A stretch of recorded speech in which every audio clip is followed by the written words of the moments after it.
Olá, me chamo Vinícius Corrêa, sou do segundo semestre de Engenharia Civil da Universidade Brás Cubas e venho apresentar para vocês um artigo que trata sobre os danos do concreto armado causados por efeitos ambientais. Bom, no decorrer do tempo, as estruturas de concreto armado elas estão expostas a uma variedade de impactos.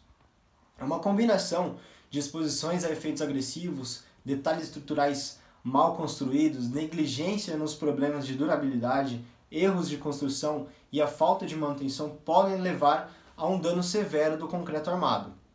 Os problemas de dano elas estão relacionados ao concreto e também ao aço utilizado, nesse tipo de construção, nesse tipo de fundação. O objetivo do artigo é fornecer alguns dos efeitos agressivos que podem ter impacto sobre esse tipo de fundação de concreto armado. E elas estão relacionadas em três, causados pelo solo, pelas águas subterrâneas e pelo clima.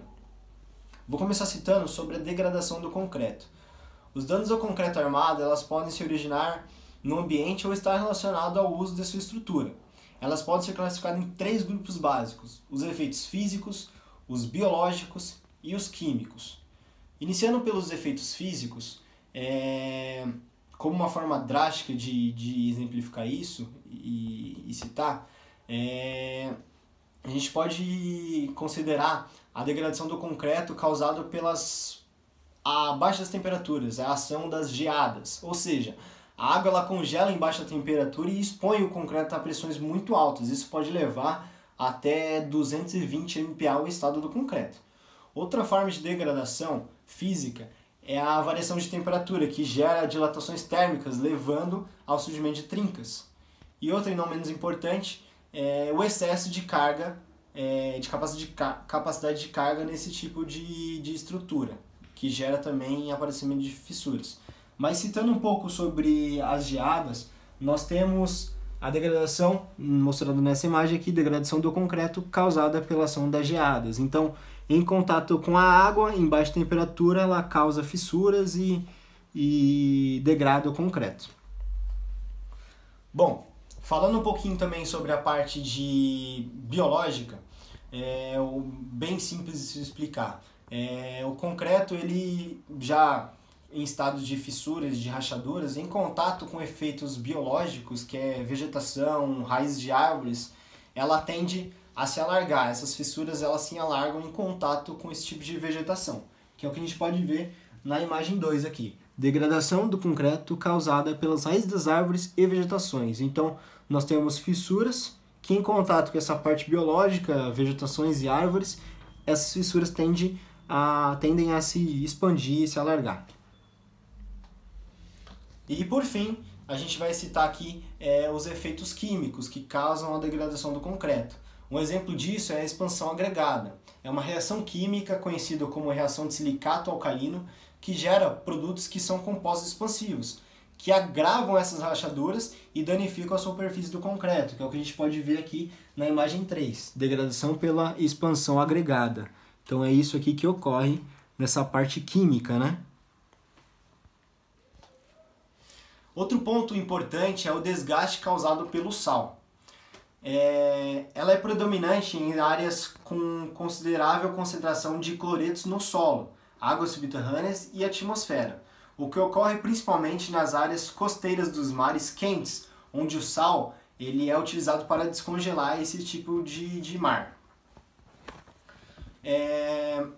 A agressão do sulfato que causa a corrosão do concreto também é uma forma de cristalização do concreto.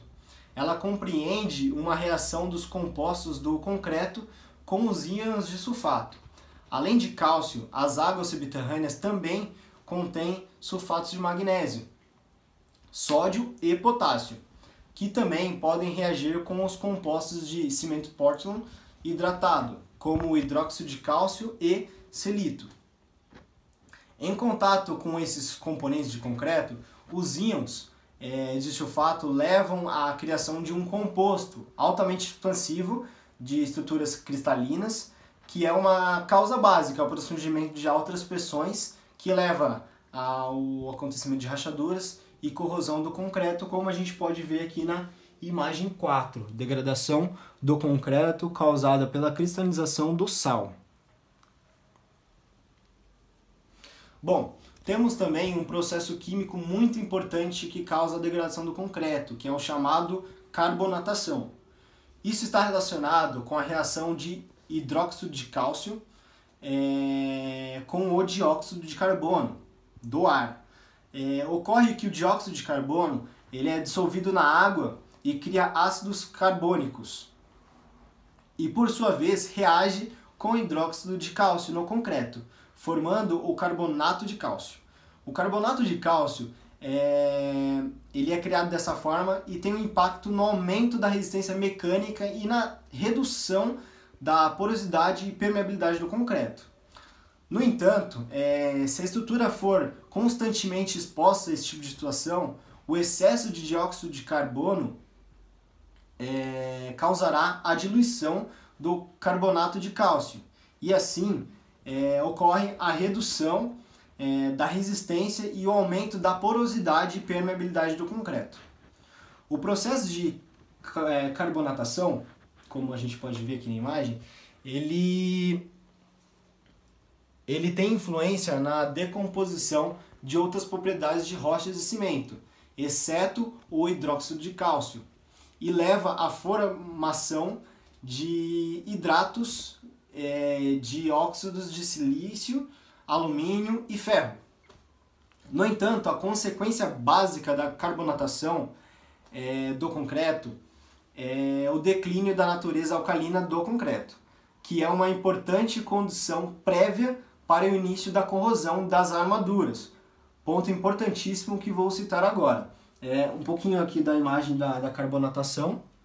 Ela fica exposta aqui o aço, né? Com relação a essas partes químicas. E vou citar um pouquinho agora, que é um ponto bem importante também, que é a corrosão do aço.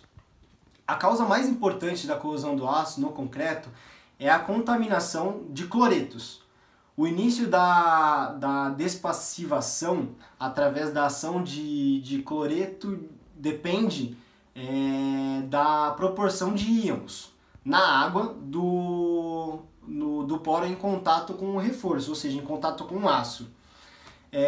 Se a proporção for maior que 0,6, o aço não estará mais protegido contra a corrosão e a camada protetora ficará instável e permeável aos cloretos.